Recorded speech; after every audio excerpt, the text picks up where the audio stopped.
Desafio de falar sobre o papel do cristão e do homem em específico na sociedade. E eu queria começar perguntando para você qual é a diferença entre um cristão e um muçulmano.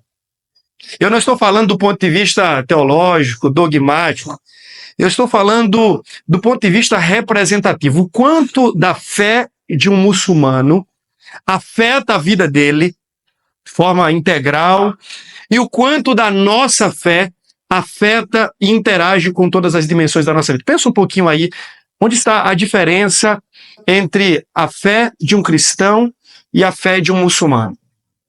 Só para você pensar. Pensa comigo, se essa mesma pergunta fosse feita com relação a um hindu, um hinduísta, ou mesmo com alguém que abraça a filosofia budista. Em que esses grupos se distinguem de um cristão?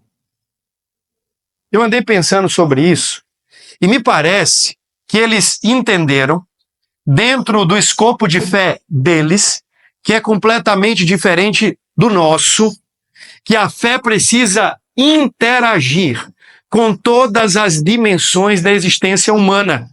O muçulmano, ele não tira a roupa do islamismo na hora de fazer os seus negócios. Ele não se descaracteriza da sua fé na hora que ele vai criar os filhos. Ele não é menos muçulmano quando ele está na universidade. A fé parece ser aquela parte motriz da existência dele que o leva a fazer tudo mais como um reflexo, como uma referência. Ele é muçulmano e tudo o que ele faz é respingado, é embalsamado nas suas crenças. Se você vai para um hindu do mesmo jeito, para um budista do mesmo jeito. Isso acontece porque eles entenderam a dimensão total e ampla da crença. Agora, voltemos a pensar sobre o cristianismo. Sobretudo, o cristianismo ocidental. Voltemos agora, vamos atravessar o oceano, chegarmos aqui nessa realidade de mundo chamada de mundo ocidental. Como é que você é cristão? Como é que você é conceituado assim? É porque aos domingos você frequenta uma igreja que pode ser católica, pode ser protestante. Para o grupo protestante, você carrega uma Bíblia debaixo do braço, fez um curso de algumas semanas, tornando-se agora adepto de uma denominação evangélica, mas na segunda-feira nós temos um abismo, um grande ato. Parece que a fé que nós abraçamos, professamos e declaramos no domingo se evapora quando nós cruzamos os portões e na segunda-feira nós conseguimos viver como qualquer homem desta época que não tem fé alguma. Eu não sei se você já parou para pensar que isso também acontece com você. Quando a segunda-feira chega, quando a chave do domingo é virada, e aí nós temos que nos deparar com a famosa vida normal, a vida secular, com as coisas ordinárias. Parece que nós nos despimos de todo o arcabouço de crença para vivermos a vida normal como todos os demais humanos. E veja, eu não estou propondo aqui que deveríamos ser alienígenas e viver como esquisitos neste mundo. Mas eu tenho a impressão que nós ainda não compreendemos com clareza a totalidade da dimensão da fé cristã e temos, por causa disso, reduzido a nossa crença a uma gaveta da nossa vida chamada gaveta da religiosidade. É como se a vida humana ela funcionasse por departamentos. Então, no domingo, eu visito o departamento da fé, da religião e da espiritualidade, e eu supostamente me relaciono com a divindade que professo crer, mas depois eu volto lá naquele departamento, coloco os meus artigos de fé de volta naquela prateleira e sigo vivendo a minha vida como um secular normal. Eu sou um ateu funcional. Eu creio no domingo, mas vivo de segunda a sábado como se Deus não existisse e como se a fé que eu professo nele não tivesse qualquer interferência sobre a minha vida. Você já se sentiu fazendo isso? Você já se percebeu em algum momento da sua vida agindo assim? Como se a sua fé não controlasse as suas decisões? A sua fé não ditasse o ritmo com o qual você vive as dinâmicas da vida? Como se a sua fé não interferisse na sua paternidade, na sua masculinidade, na sua conjugalidade? É uma fé bonita, é uma fé até certeira, mas ela é uma fé privada. É a fé que acontece dos muros para dentro. Ela não tem relevância, ela não extrapola o mundo público. Por que eu estou falando sobre isso? É porque me parece que pensar sobre o papel do cristão na sociedade é pensar sobre uma crise no que tange a própria fé cristã e a compreensão que nós temos do que é a fé cristã. Nós, muito mais do que um muçulmano, do que um hinduísta ou do que um budista que adota a filosofia budista como uma prática para a sua vida, deveríamos ter o evangelho como centro de tudo aquilo que nós fazemos, pensamos, planejamos, negociamos e assim por diante.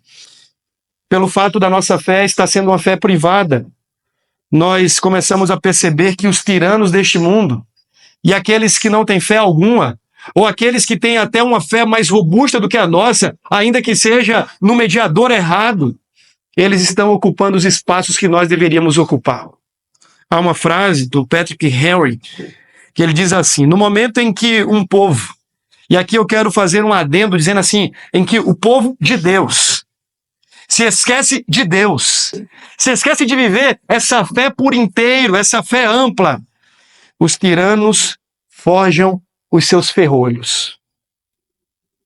No momento em que um povo, inclusive este povo que muitas vezes presume-se por povo de Deus, se esquece de Deus, os tiranos forjam os seus ferrolhos.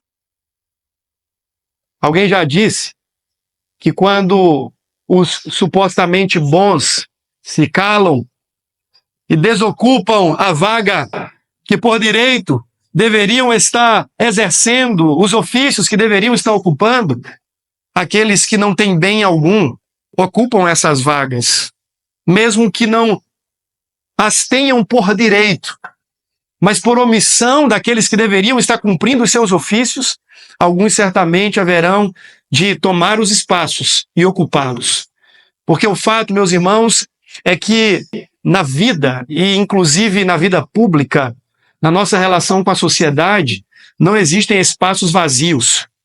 Ou nós, como povo de Deus, estamos ocupando os espaços que o Senhor nos conclamou e nos deu de forma mandatória uma responsabilidade para ocupar, ou então, certamente, outros ocuparão. Fique ciente disso. Não existem áreas cinzentas nesse aspecto, espaços vazios. Não existem vagas não ocupadas. Ou você está ocupando como servo de Deus e reclamando para aquele ambiente, para aquele aspecto da sociedade, o senhorio do seu Cristo e refletindo a sua relação com o seu Salvador no lugar onde você está, ou outro o fará. Servindo aos mediadores que ele elegerá no seu coração. Servindo às divindades e entidades que ele se afeiçoará. Mas fato é que nós não temos vagas livres neste mundo. Ou nós ocupamos como homens de Deus, ou outros certamente ocuparão. Agora, de onde vem tudo isso? Lembra que eu falei do Ocidente? O Ocidente ele foi catequizado do ponto de vista cultural e intelectual pela mentalidade grega. E como é que os gregos pensavam? A mentalidade platônica, o mundo das ideias e o mundo das coisas. Aquela realidade que nós chamamos de realidade dicotômica, dividida, em que, olha, nós temos as coisas que são ideais, mas nós temos as coisas que são só coisas. E então os platônicos desenvolvem aquela mentalidade de que a matéria é apenas uma prisão, inclusive o corpo é a própria prisão da alma. E nós não devemos dar muita importância a essas coisas ordinárias e comuns. E deveríamos nos ater àquilo que é de ordem etérea, sobrenatural, super-humana. E quando isso chega e adentra na forma da religião, sobretudo pelas vias do catolicismo, você tem aquele ensino básico e que ainda é uma postulação até hoje. Isso é ensinado de que, olha, isso é secular, isso é sagrado. Isso aqui é a sua fé, é o departamento das crenças. Seja fiel nisso. Vá à missa, vá ao culto, cumpra com os ditames da religião. Isso aqui é vida secular, é só o seu trabalho, é só arte, é só política, é só economia, é só ciência. A sua fé não necessariamente precisa dialogar com essas coisas. Quando nós, então, rompemos na famosa reforma protestante com toda aquela estrutura de fé que se representava nas estruturas de poder, mas também na espiritualidade da contemplação e do claustro, mesmo a fé reformada, ela demorou para entender a responsabilidade pública do cristão. Talvez isso só venha a acontecer de uma forma mais efetiva quando a gente vai para a Holanda. E aí você tem um tipo de redescoberta dos elementos reformados, agora no ambiente da fé pública, através de um camarada chamado James Orr, que vai influenciar toda uma cadeia de pensadores, inclusive políticos e assim por diante, como Abraham Kuyper, Hermann Doiver, que foi um filósofo, alguém da área de direito, mas sobretudo da filosofia do direito. E você tem artistas, né, como Hans Huckmacher e tantos outros que começam a entender o seguinte: opa, peraí, essa fé é muito boa, essa teologia é muito robusta, mas ela não está interagindo com a vida. O que é que Deus tem a ver com as artes? O que é que a Bíblia tem a dizer sobre a política? Como é que nós interagimos a nossa fé e interferimos com a nossa fé na economia e assim por diante? Foi então nesse movimento, chamado movimento neocalvinista, que abriu-se os olhos para entender que a fé cristã não é uma fé privada.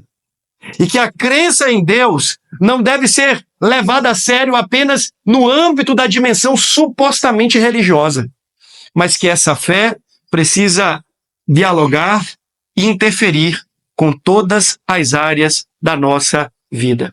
Isso por uma razão óbvia. O Kuyper, ele tinha uma mentalidade extraordinária. Pensa comigo aqui.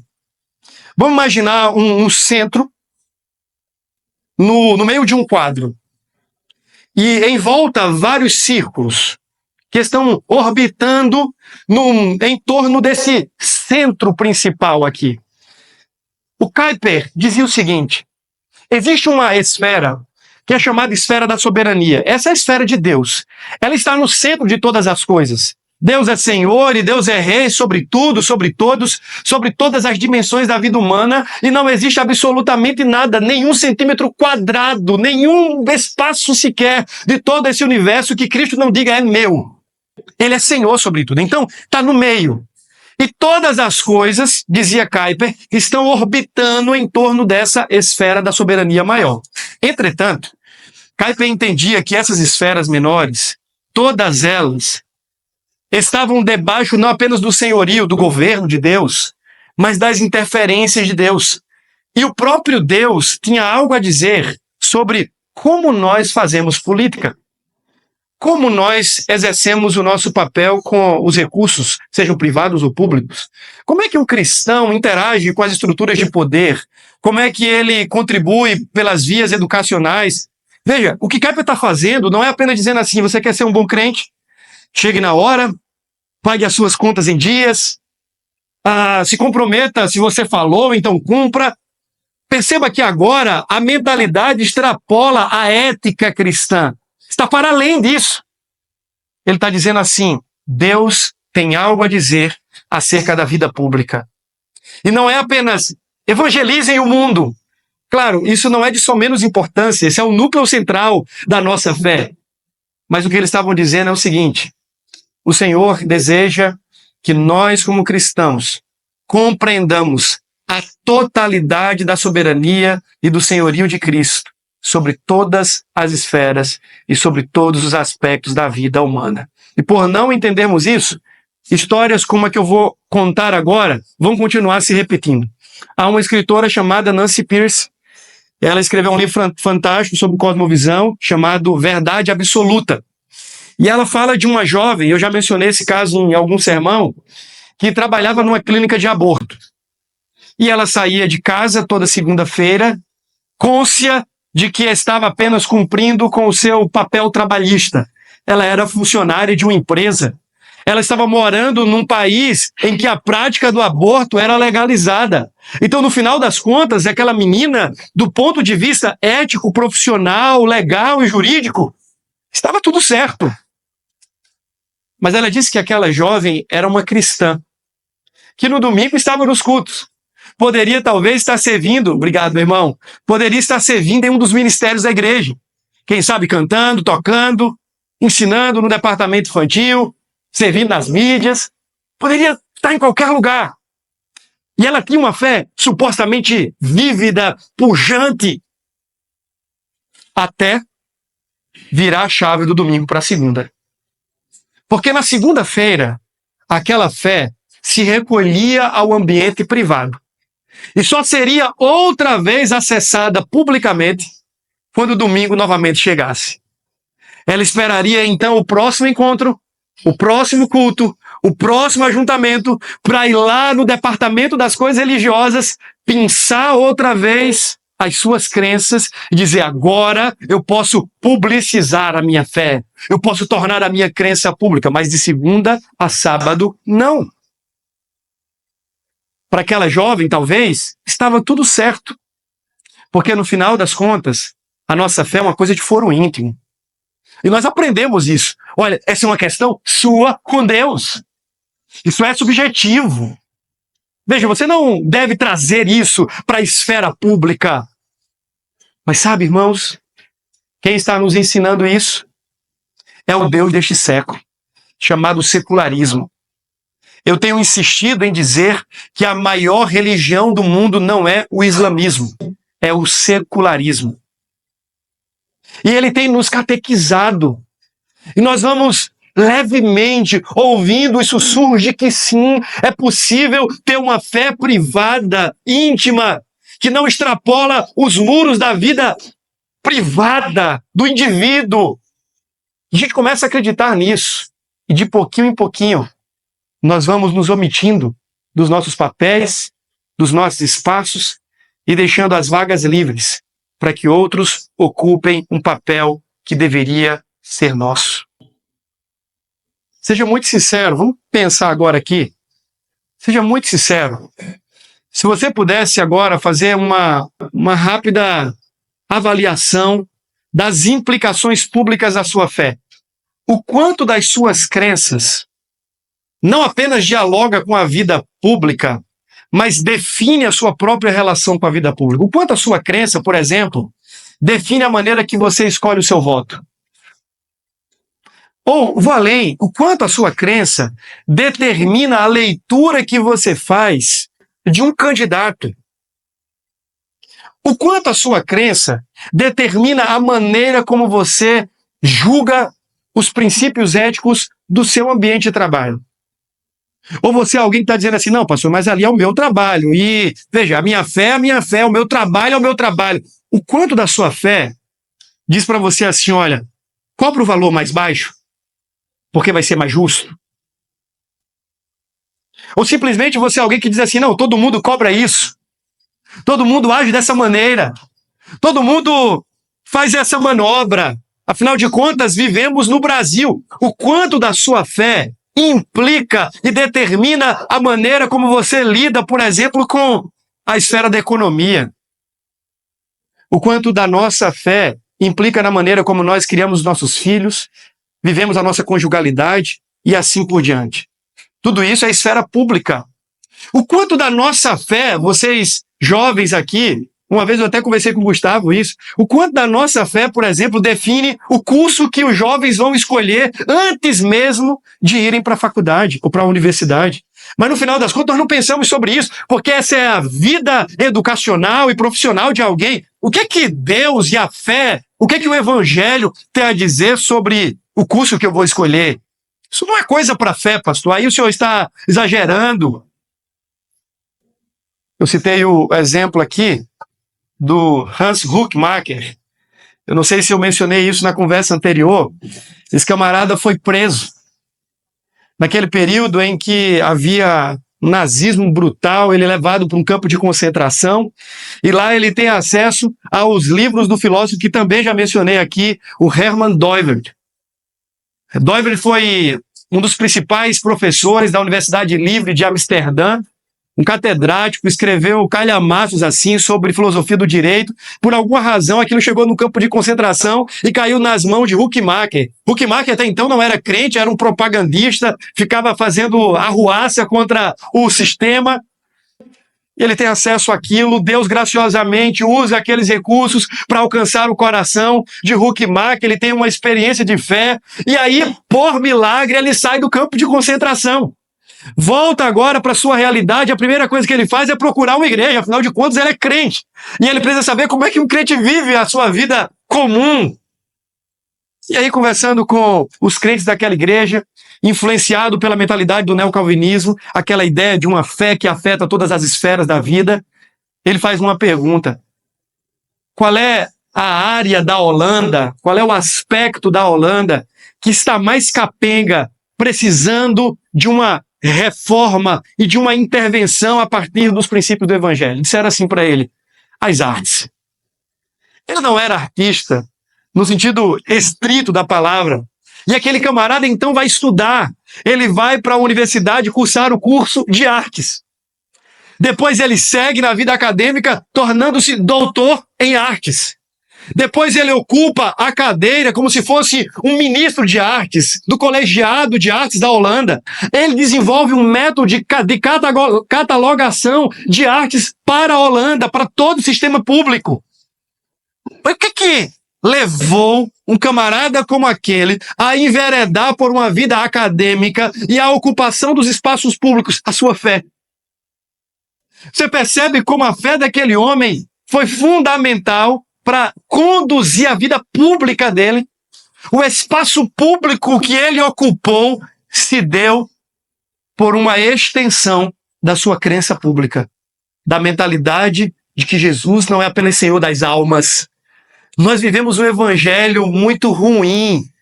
Temos aprendido, olha, o Senhor quer salvar a sua alma, o Senhor quer salvar o seu coração. Esse não é o evangelho bíblico. A palavra grega para salvação é sozo, que significa cura plena, salvação completa. Sabe por quê? Já ouviu falar na estrutura tríade da cosmovisão, criação, queda, redenção? Acho que os pregadores já falaram sobre isso. Deus criou todas as coisas, o pecado afetou todas as coisas, e em Cristo todas as coisas estão sendo restauradas. A gente precisa entender que a criação é cósmica, Deus é Senhor sobre tudo. O pecado afetou tudo. E o que é que Cristo está reconciliando consigo mesmo? Todas as coisas. Isso envolve tudo, absolutamente tudo. Eu preciso entender que Cristo não é Senhor apenas das almas. Cristo é Senhor de tudo. E Ele está restaurando tudo. E Ele está reconciliando consigo mesmo todas as coisas. E enquanto eu não entender isso, eu vou ficar me ocupando tão somente com aquelas coisas que julgo por mim mesmo serem espirituais ou mais espirituais do que aquelas. E me omitindo do meu papel como homem na vida pública, na esfera social. Eu vou só avançar mais um tópico e vou abrir para a gente conversar aqui. Então, como eu sei que esse assunto é um tanto quanto mais técnico, eu vou só avançar mais um tópico, depois vou abrir, a gente vai ter os nossos momentos de conversa, né? Existe uma ideia, essa teologia, ela foi propagada durante a época da Reforma, sobretudo por Lutero, e depois ela foi se esvaziando ao longo dos anos, que era a famosa ideia da teologia dos dois reinos.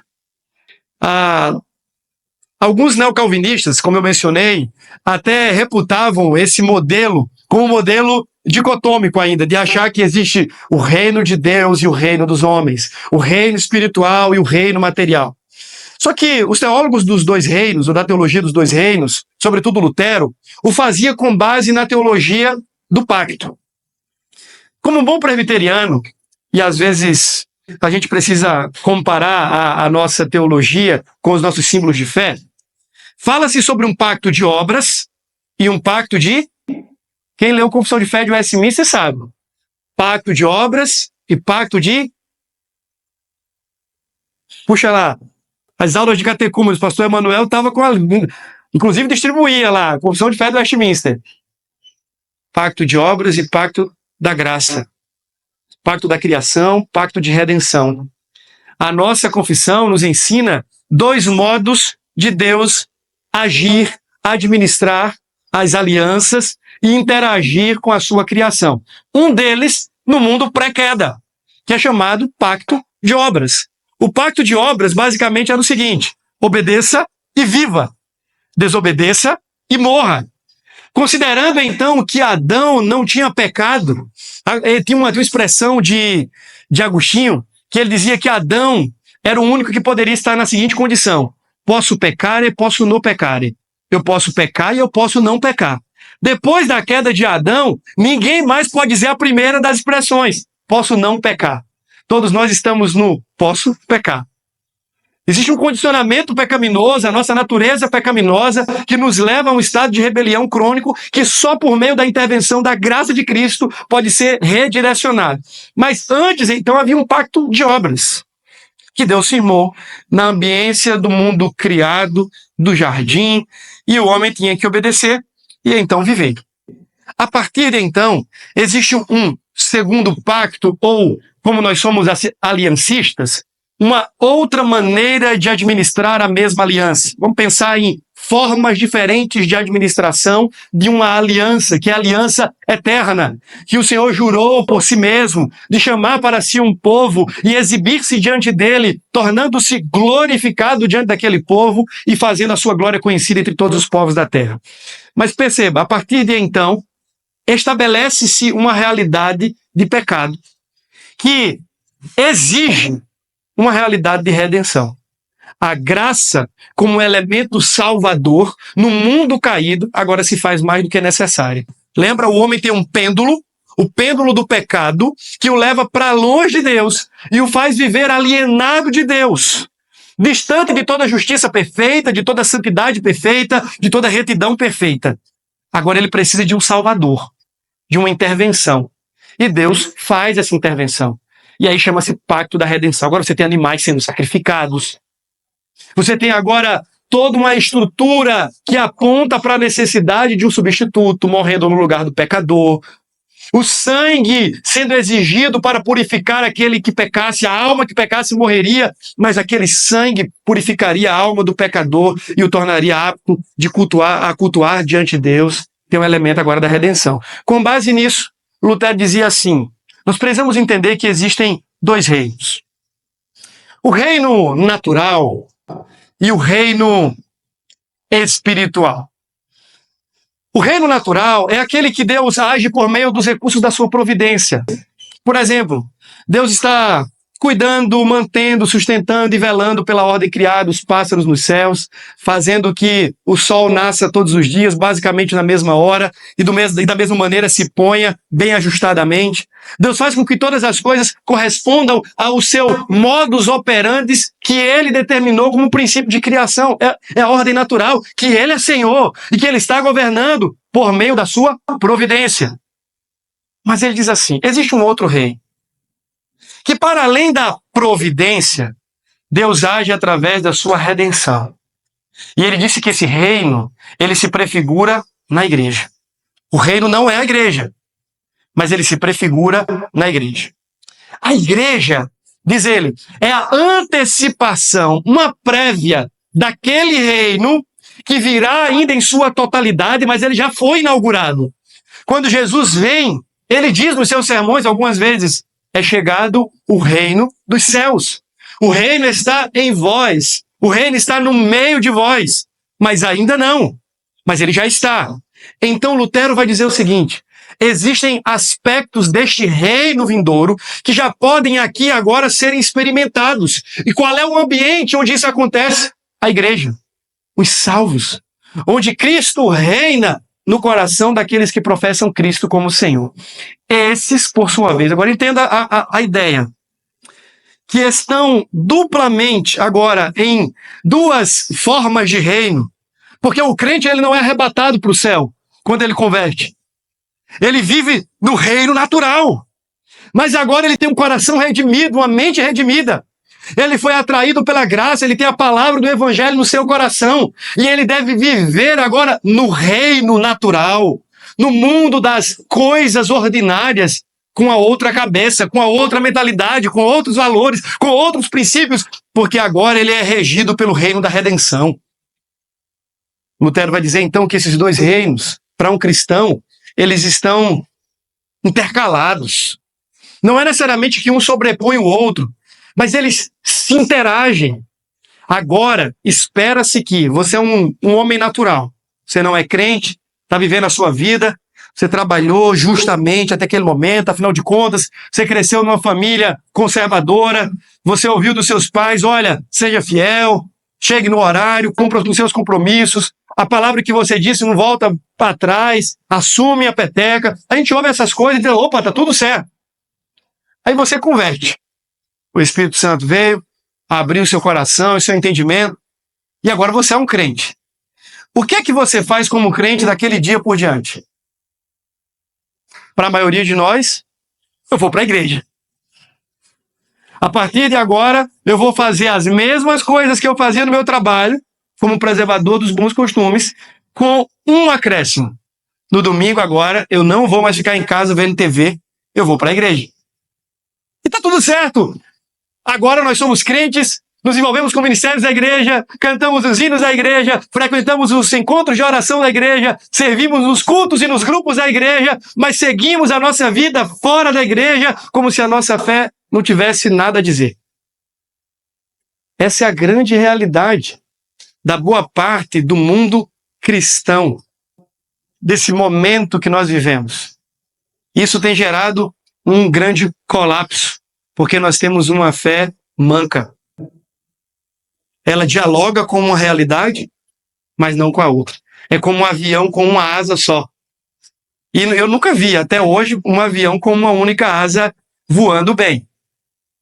Mas a gente costuma achar que é possível ser um cristão, bom cristão, e não ter nada a dizer sobre a vida pública, sobre as esferas da vida ordinária. Então Lutero dizia assim, olha, se você está agora debaixo do reino da redenção, você precisa viver como um homem redimido no reino natural. Alguns não gostam dessa ideia dos dois reinos, porque ela lembra muito essa coisa do secular e do sagrado. Mas não era essa a proposta de Lutero. Lutero entendia que há um reino soberano, um rei soberano, que é rei sobre tudo e sobre todos. Mas ele distinguia a maneira de um cristão se relacionar com o mundo natural da maneira de um não cristão se relacionar com esse mesmo mundo. E a maneira de Deus agir no mundo natural, dizia Lutero, era diferente da maneira de Deus agir no reino onde há os redimidos, que é o reino da igreja. Diante disso, eu queria que você tivesse um tempo rápido aí, se você puder juntar 2, 3 mais próximos a você, eu queria que você pensasse sobre algumas coisas. A primeira delas, eu queria que vocês conversassem, a gente vai ter uma breve pausa, aí João depois faz o corte. Vamos ter uma pausa, pelo menos uns 5 minutos, para que vocês pensem o seguinte. Qual é a diferença que a fé que eu abraço, que eu possuo, faz realmente na maneira como eu me relaciono com as coisas ordinárias, com a vida pública? Qual é a diferença entre viver, eu vou lembrando essas perguntas para vocês conversarem, entre viver para ir para o céu e viver para salgar o mundo, influenciar e transformar a realidade onde nós estamos. O que é que você tem feito concretamente para expressar a sua fé fora do ambiente da igreja, sem ser proselitismo? Eu não estou falando de, pastor, olha, eu sou um crente tão bom, que sou professor e na minha escola, todos os dias, 20 minutos antes de terminar a aula, eu abro a Bíblia e ensino Bíblia para todo mundo. Eu falo assim, você está pecando. Esse não é o seu chamado. Você não deve sonegar o seu patrão, achando que você, roubando o tempo da sua empresa, mesmo que para falar do evangelho, você está fazendo a melhor coisa dos mundos. Você pode fazer diferente. Você pode encharcar tudo que você faz com o evangelho.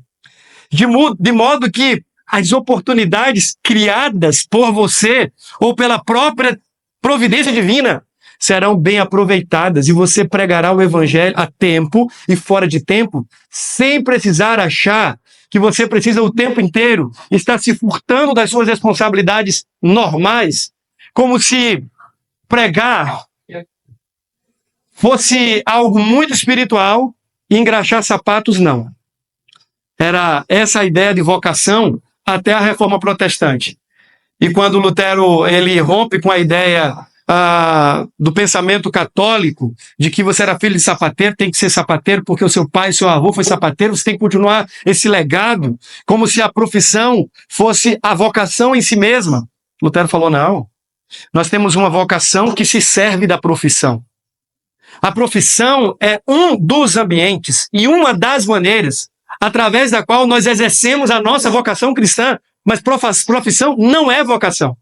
Quando eu entendo isso, eu entendo que também, quando eu estou sendo um funcionário que faz tudo para a glória de Deus, que cumpre os seus papéis ali com excelência, que tem o evangelho no centro, cuja vida é corandel, é na presença de Deus, eu entendo que aquilo também é serviço a Deus.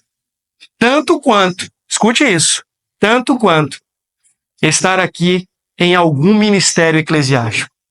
Se eu entendo que ele é Senhor de tudo e Senhor de todos, eu preciso entender o princípio que Pedro deixa muito claro. Se o patrão é ruim, está sendo difícil trabalhar para ele, faça seu serviço como para o Senhor. E aí, olha, eu estou servindo a Cristo, fazendo o quê? Levando os cálices da ceia, abrindo e fechando a porta da igreja? Não, sendo um bom profissional que faz tudo para a glória de Deus, quer comendo, quer bebendo. Agora, se eu entendo que existe, na perspectiva de Lutero, o reino natural e o reino da redenção que se expressa por meio da igreja, é óbvio que existem algumas coisas que o Senhor vai me chamar para fazer que são de exclusividade da minha relação com a igreja. Por exemplo, quantos daqui são professores na EBD? Por gentileza, levantem a mão.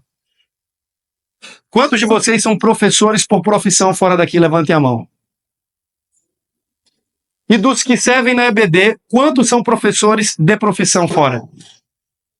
Nenhum. Como assim? Todo professor não deveria ensinar na EBD? Não. Porque aí entra um princípio que nesse reino da redenção, o Senhor distribui dons. E esses dons são prerrogativas exclusivas dos crentes. Não são talentos ou habilidades naturais onde nós nos servimos na forma de uma profissão. Pode ser que alguém seja muito bom em administração lá fora, mas que não tenha o dom de governo. Pode ser que seja um assistente social, que não tenha o dom de socorro e de misericórdia. E eu não estou falando que isso em algum momento não pode se entrelaçar. É claro que pode. Alguns serão professores por profissão e professores, veja, não que lá fora não seja por vocação também, mas estou falando do ponto de vista agora eclesiástica, mas que também receberão dons e ministérios no campo do ensino. E tanto lá fora quanto aqui dentro, eles estarão servindo a Cristo através da vocação do ensino como cristãos. Mas essa não é a realidade de todos. Então, entender que quer aqui dentro, quase não saía, quer lá fora, nós estamos servindo a Cristo, que é Senhor sobre tudo, é importante para que nós compreendamos o nosso papel, não apenas dizendo assim, aquilo é só o meu trabalho, é só o meu ganha-pão. Ou então, isso é só uma carreira profissional. Isso é só um meio de crescer na vida. Ou então, isso é só um caminho mediatório e até idólatra de eu me sentir mais feliz e satisfeito com a vida. Não, isso é só uma forma de dignificar o homem e começarmos a entender todas estas coisas como ambientes onde a minha vocação cristã pode e deve ser exercida para a glória de Deus. Quando eu compreendo todas estas coisas na dimensão da grande vocação cristã, eu começo a entender que aqui dentro ou lá fora, eu preciso fazer tudo em serviço a Cristo e para a glória do seu nome. Desta maneira, as coisas mais ordinárias são ressignificadas. O trabalho deixa de ser só trabalho e se torna uma forma de honrar a Cristo como um bom mordomo e servir ao seu reino, minorar o mal no mundo e promover o bem comum. Veja como mudou. Eu estou agora numa posição em que Deus me colocou para minorar o mal, promover o bem e ser um bom mordomo da criação, desenvolvendo os potenciais que ele coloca em minha mão. Deixou de ser só trabalho. O dinheiro deixa de ser só dinheiro. Deixa de ser só um meio para fins. E o dinheiro agora passa a ser visto como provisão. Eu começo a me relacionar com o dinheiro agora na perspectiva da mordomia. Isso foi falado aqui para vocês no último encontro. A perspectiva muda, porque eu entendo, na verdade, que aquilo que tenho não é meu, é dele. E ele dispõe em minhas mãos para que com zelo e fidelidade eu administre para ele. Mudou a perspectiva. Agora eu entendo que eu sou um funcionário do reino celestial para administrar bens que são do Todo-Poderoso e não meus. Quando nós entendemos que toda a dimensão da nossa vida está debaixo do senhorio de Cristo e que o nosso chamado e o mandato do Senhor não é só um mandato religioso, mas um mandato social, um mandato cultural, nós começamos então a nos relacionar com todas estas coisas, com a vida pública, com a sociedade, na perspectiva do reino celestial. Nós vamos ter esse tempo e depois eu vou voltar e a gente vai ter um exemplo bíblico. A gente é crente, a gente lê a Bíblia, então a gente vai ler um versículo da Bíblia para a gente meditar num exemplo prático de como alguém pode viver a vida pública numa sociedade completamente abusiva no que diz respeito aos seus valores. Então reúna-se em 2 ou 3 aí e você vai pensar exatamente sobre isso. Como é que você tem vivido a sua fé no que diz respeito à vida pública? E se você entende que a sua fé tem dialogado com o que você faz, ou se você diz assim, rapaz, eu sou um bom crente, mas eu sou um péssimo cidadão, como se isso fosse possível.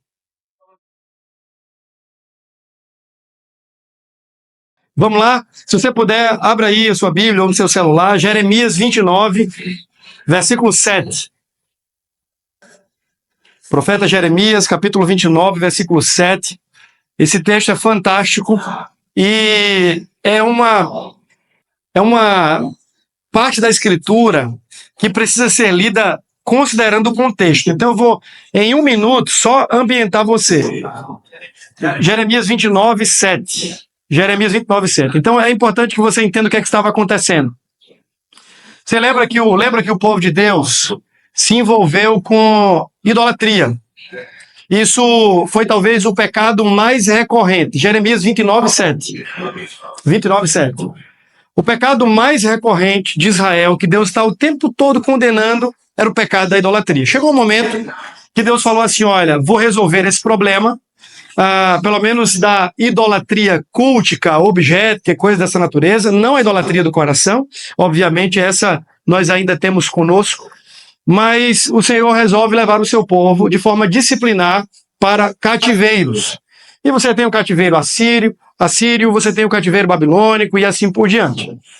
Aqui nós temos um relato que está exatamente no meio do cativeiro, ou na verdade, perdão, um pouco antes do cativeiro babilônico, mas Jeremias é aquele camarada que vai estar experimentando o próprio cativeiro. Ele profetiza e vivencia o cativeiro babilônico. E aí chega um momento, você vai encontrar isso nesse livro, onde Deus fala assim, olha, se o povo se arrepender agora, clamar, não tem mais jeito. Agora vou trazer o Império Neobabilônico, o povo vai ser corrigido e assim por diante. Agora estamos considerando o fato de que o povo foi levado em cativeiro 70 anos. Como é que o povo deveria viver na Babilônia? O povo agora está vivendo em terra estranha. Existe agora uma carta que é enviada para Jeremias, que ficara em Jerusalém, porque o mesmo que profetiza a queda de Jerusalém pelos babilônicos, ele experimenta, como eu falei. Então agora uma leva já foi. Tem gente que está na Babilônia, está se correspondendo com os que ficaram em Jerusalém.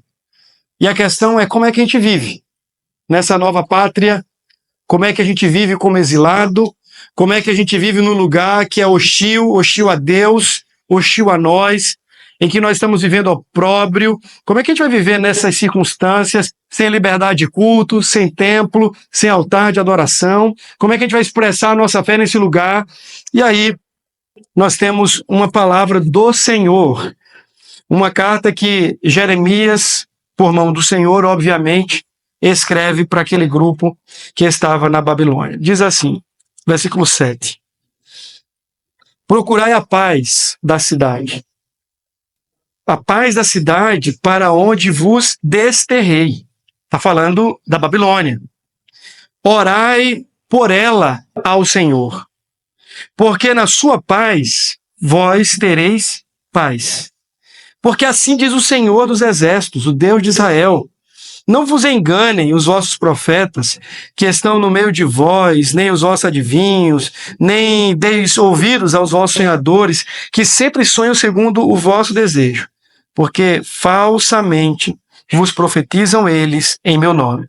Eu não os enviei, diz o Senhor. Assim diz o Senhor: logo que se cumprirem para a Babilônia 70 anos, atentarei para vós outros e cumprirei para convosco a minha boa palavra, tornando a trazer-vos para este lugar. E aí Deus diz: eu é que sei que pensamento é a vosso respeito. Nós conhecemos esse texto.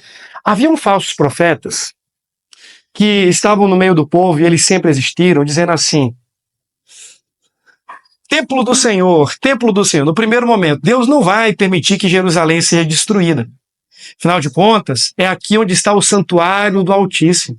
De repente, o templo é profanado. Opa, aquela profecia não se viu muito. Agora, considerando que alguns estavam na Babilônia, a ideia: não, a gente vai sair daqui rapidinho. Isso é só por um instante, depois nós seremos resgatados, não precisamos construir casas aqui, nem edificar plantações, nem trabalhar pelo bem dessa cidade, é só a gente esperar um pouquinho, de repente a gente volta para Jerusalém. Deus falou assim: não, não. Isso é desejo do coração deles, é sonhos, são sonhos que eles estão embebedados por eles, mas eu não os enviei. O recado que eu tenho para vocês é: vocês estão na Babilônia, então procurem a paz dessa cidade, orem por ela, trabalhem para o bem dela. Que coisa estranha. Já vi na Bíblia Deus mandando a gente orar pela paz de Jerusalém, mas agora está mandando orar pela paz da Babilônia. O povo trabalhar na Babilônia. Como assim? E o texto explica, dizendo que a paz daquela cidade implicaria na paz daquele povo. A prosperidade daquela cidade implicaria na prosperidade daquele povo.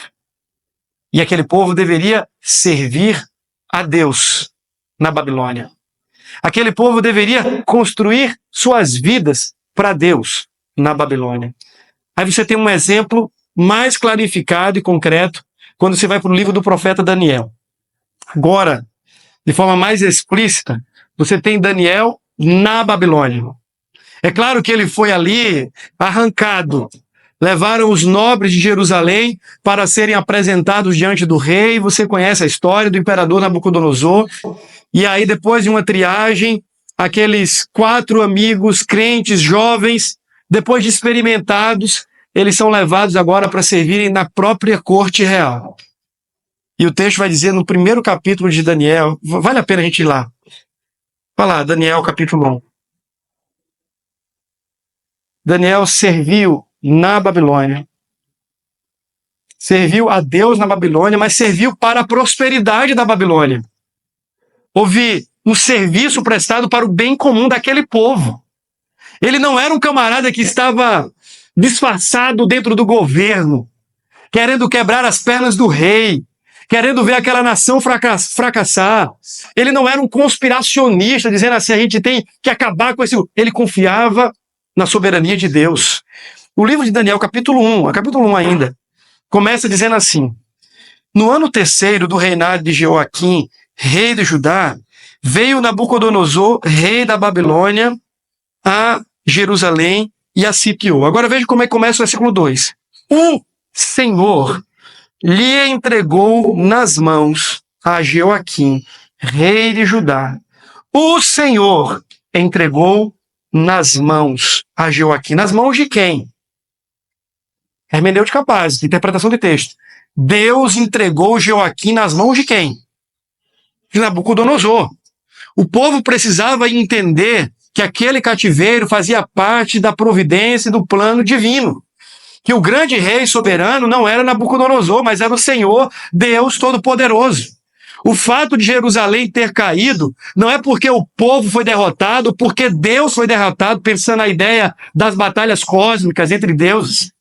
Mas foi vontade soberana do rei que é sobre tudo e sobre todos. Mas aí, finalzinho do capítulo 1, em toda a matéria, versículo 20, de sabedoria e de inteligência sobre que o rei lhe fez perguntas, os achou 10 vezes mais doutos do que os magos e os encantadores que havia em todo o seu reino. E o que é que diz o versículo 21? Vamos ler juntos? Daniel continuou até ao primeiro ano do rei Ciro. Você percebe que Daniel, ele ascende ao poder e ele permanece no poder como um homem fiel a Deus em terra estranha, cumprindo um serviço comum. Daniel não foi convidado para ser o pastor da corte babilônica. Ele não foi convidado para ser o ministro dos assuntos religiosos. Daniel era um servo de Deus que, em fidelidade a Deus, ocupou o seu papel como serviço a Deus, com fidelidade ante Deus e dos homens, numa terra estranha e em serviço ao Senhor, contribuiu para o próprio bem daquela cidade, ao passo que Nabucodonosor caiu e Daniel permaneceu. Levantou-se um outro rei, que Deus chama de meu pastor, e o camarada nem crente era, mas que estava a serviço de Deus, Ciro. Do mesmo jeito que em Romanos capítulo 13, o texto vai dizer que as autoridades são constituídas por Deus, estão a serviço de Deus. Mas veja, eles não estão servindo à igreja, eles estão servindo a Deus. E aí nós vemos que Daniel foi alguém que, na esfera pública, pôde servir ao Senhor. Fazendo o quê? Além de ser fiel e de manter sua postura, sua vida de oração, disposto a morrer pela causa em que cria, todas essas coisas que nós sabemos. Mas a gente perde o detalhe de que Daniel era um bom empregado. Era um bom funcionário. Tem o aspecto da preservação divina, de colocar ele naquele lugar, a providência, fazendo ele ascender. Tem o fato de Deus o fazer mais sábio do que os demais. Tem a perspicácia que vem dos céus, tornando aquele jovem mais douto do que os outros. Tem tudo isso, a gente sabe. Tem a soberania e a ação sobrenatural de Deus. Mas a gente precisa perceber o fato de que ele era um bom funcionário público. Que no lugar onde ele estava plantado, ele contribuiu para fazer as divinas interferências, cumprindo o propósito de Deus, exercendo a boa vocação como um homem de Deus, fazendo as coisas ordinárias, não apenas as coisas extraordinárias. A boa parte do livro você encontra esse homem fazendo coisas ordinárias. O livro de Esté, por exemplo. Me diga aí o que é que Esté faz de extraordinário, do ponto de vista espiritual. A única coisa que aparece de muito espiritual é um chamado para o povo jejuar e orar, porque estava uma matança se estabelecendo. Olha, diz o povo aí para jejuar e orar, porque o negócio está ficando feio. O livro de Esté, nem o nome de Deus aparece. Nem o nome Deus aparece no livro de Esté.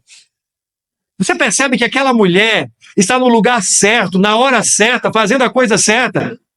E aí Mordecai diz assim, olha, será que não foi para essa hora que Deus te colocou nesse lugar, nessa posição?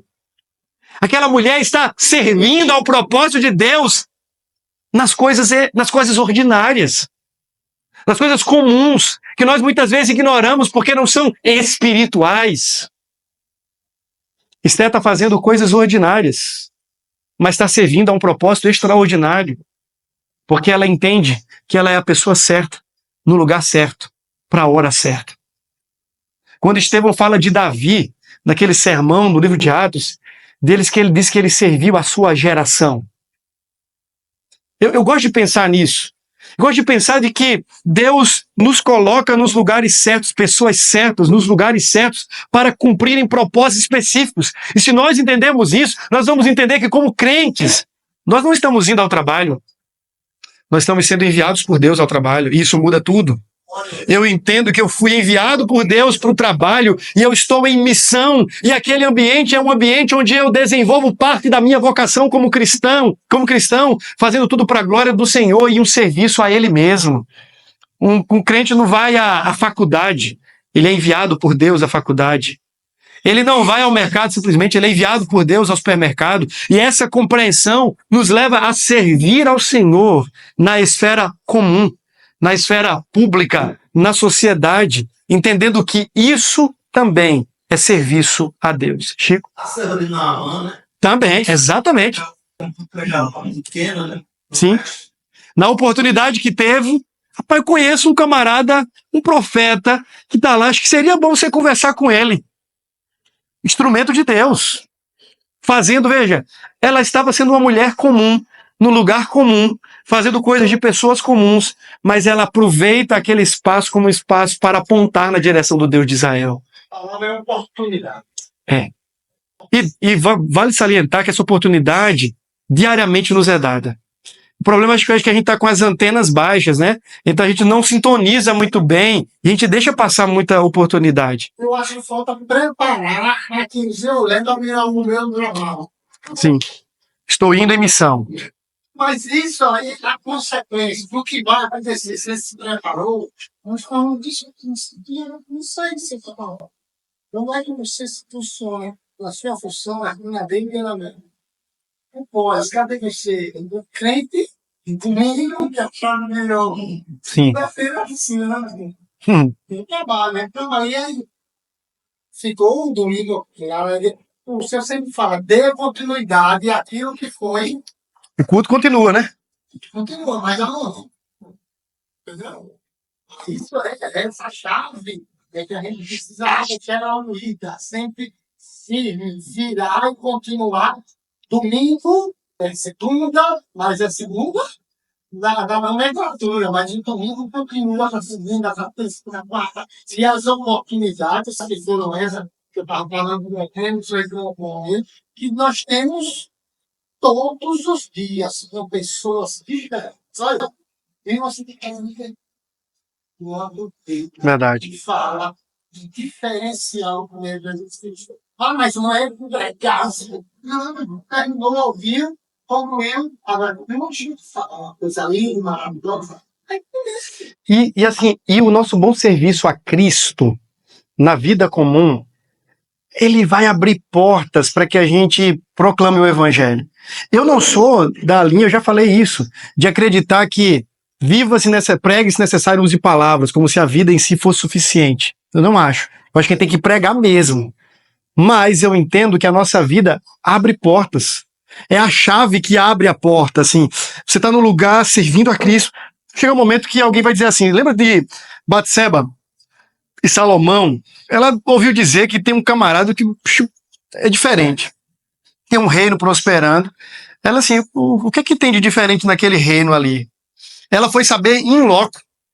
Vai para o rei de Israel, chega lá, se encontra com o tal de Salomão, e basicamente a conversa é, rapaz, de onde vem esse negócio aí? De onde é que vem essa sabedoria, essa prosperidade? Salomão diz do Deus de Israel.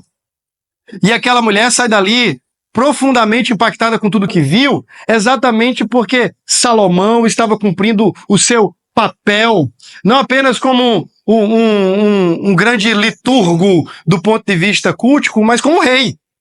E claro, foi um homem que pecou e fez tanta coisa que a gente conhece, mas o princípio é esse. Nós somos um povo que, ao mesmo tempo que contrasta com a realidade à nossa volta, sermos um povo que também transforma essa realidade pelas verdades do Evangelho. Não estou falando de sermos corredentores, como se nós fôssemos redimir o mundo. Não, quem redime é Cristo. É Ele quem está reconciliando todas as coisas. Nós somos corredeiros, não corredentores.